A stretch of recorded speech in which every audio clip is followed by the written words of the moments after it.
Mynsiem Jong U Khrist to penghuit varianga met U Kristo pen im yanga Umbatuin nakakrung U Kristo say dianga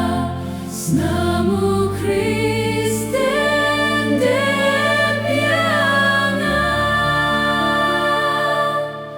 Koji shalebeng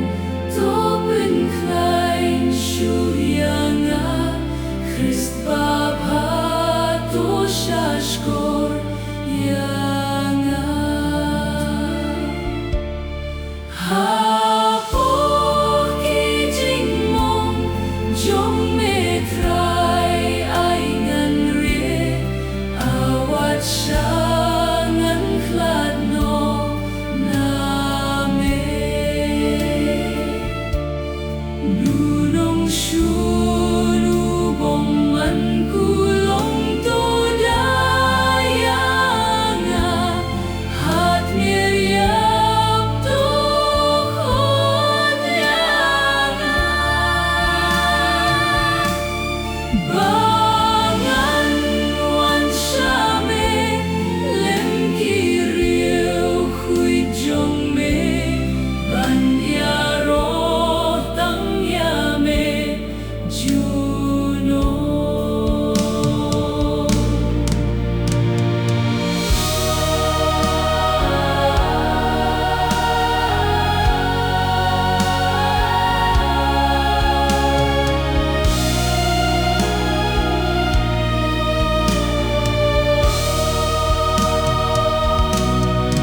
Hak mi ko Jisu